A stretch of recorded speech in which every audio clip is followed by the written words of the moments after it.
ఓం vibe spiritual ఛానల్కి స్వాగతం.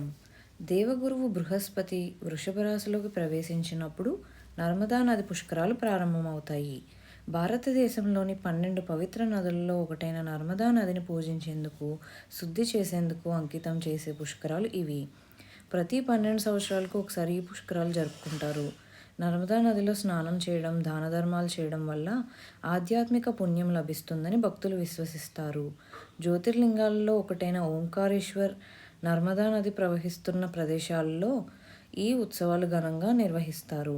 భక్తుల కోసం అనేక స్నానఘాట్లు ఏర్పాటు చేస్తారు. నర్మదా నదికి హిందూ మతంలో లోతైన ఆధ్యాత్మిక ప్రాముఖ్యత కలిగి ఉంది. శివుని సన్నిధి ద్వారా పవిత్రం చేసిన నదిగా భావిస్తారు. భక్తులు తమ పాపాలను ప్రక్షాళన చేసేందుకు పవిత్ర జలాలలో పవిత్ర స్నానాలు చేస్తారు. నర్మదా నది పుష్కరాలు 12 రోజులు జరుగుతాయి. ఈ 12 రోజుల కాలం అత్యంత పవిత్రమైనదిగా పరిగణిస్తారు. భారతదేశంలోని వివిధ ప్రాంతాల నుంచి యాత్రికులు, భక్తులు నర్మదా నదిలో పుష్కర స్నానాలు ఆచరిస్తారు. పూజలు, పిండ ప్రదానాలు, నైవేద్యాలు సమర్పిస్తారు. నర్మదా నది పుష్కరాలు సందర్భంగా భక్తులు వివిధ దాన ధర్మాలు చేసి దైవానుగ్రహం కోసం కానుకలు సమర్పిస్తారు. 12 రోజుల పాటు ఎటువంటి వస్తువులు దానం చేయడం వల్ల పుణ్యం కలుగుతుందో తెలుసుకుందాం. నర్మదా నది పుష్కరాలు జరిగే మొదటి రోజు బంగారం, వెండి, ధాన్యాలు వంటి వస్తువులు దానం చేయాలి. రెండవ రోజు దుస్తులు, ఉప్పు, రత్నాలు వంటివి దానం చేయడం వల్ల పుణ్యం కలుగుతుంది.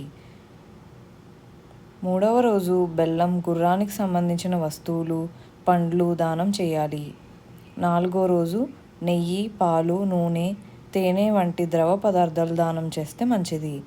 ఐదో రోజు గింజలు, ఎద్దులు, నాగలి వంటి వ్యవసాయ సంబంధిత వస్తువులు దానం చేయాలి. ఆరో రోజు ఔషధాలు, కర్పూరం, చందనం, కస్తూరి వంటివి దానం చేస్తే మంచిది. ఏడవ రోజు గృహోపకరణాలు, పరుపులు వంటి శయన వస్తువులు దానం చేస్తే మంచిది.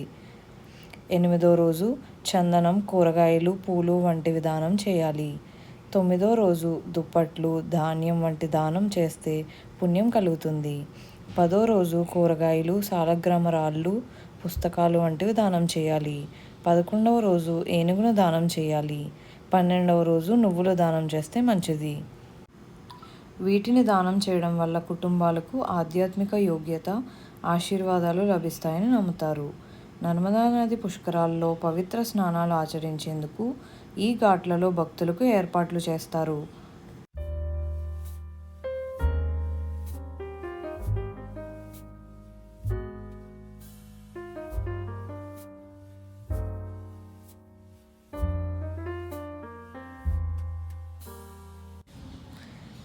నదుల గురించి చెప్పుకునేటప్పుడు గంగా, యమున, కృష్ణ, గోదావరి లాంటి పేర్లు వినిపించినంతగా నర్మదాను తలుచుకోరు. నిజానికి నర్మదా నది కూడా అంతే అద్భుతమైన జీవనది. భారతదేశంలో ప్రవహించే నదులలో 5వ అతిపెద్ద నది. పశ్చిమంగా ప్రవహించే వాటిలో అతి పొడవైనది. అందుకే మహానది అని కూడా పిలుస్తుంటారు. గుజరాత్, మధ్యప్రదేశ్, మహారాష్ట్రాలలో ప్రవహించే ఈ నది ఈ రాష్ట్రాలకు అపారమైన జలరాశిని అందిస్తున్నది. ఒక్క మాటలో చెప్పాలంటే గుజరాత్, మధ్యప్రదేశ్ రాష్ట్రాల ఆర్థిక వ్యవస్థ, సామాజిక జీవనం లాంటి వాటిని నర్మదా లేకుండా ఊహించలేం. సుమారు 1,00,000 చదరపు కిలోమీటర్ల నర్మదా పరివాహక ప్రాంతం చాలా వైవిధ్యమైంది, పురాతనమైంది కూడా. దాదాపు 16 కోట్ల సంవత్సరాల కిందట ఉత్తర భారతదేశం, ఇప్పటి ద్వీపకల్పం విడివిడిగా ఉండేవి. వాటి మధ్యన ఏర్పడిన లోయలో ప్రవహిస్తున్నదే నర్మదా. ఉపనదులతో ప్రవహించే నర్మదా దారి పొడవునా అనేక ప్రాంతాలను సస్యశ్యామలం చేస్తూ సాగుతుంది. నర్మదా పరివాహక ప్రాంతంలో ఖనిజాలతో సమృద్ధిగా ఉండే నల్లరేగడి నేలలు ఎక్కువ. జబల్పూర్, ధబోయ్, ధర్మపురి, హోర్దా తదితర నగరాలు, పట్టణాలు నర్మదా తీరంలో ఉన్నాయి. నర్మదా నది ప్రవహించే అతి ముఖ్యమైన ప్రదేశాలలో ఓంకారేశ్వర్ పుణ్యక్షేత్రం ఒకటి. 12 జ్యోతిర్లింగాలలో ఒక్కటైన ఓంకారేశ్వర్ని ఎలా చేరుకోవాలి, అక్కడ చూడవలసిన ప్రదేశాలు, వాటి విశిష్టత, ప్రాముఖ్యతను ఫుల్ టూర్ వీడియోలో చూడండి. వీడియో నచ్చితే లైక్ చేయండి, షేర్ చేయండి, కమెంట్ చేయండి.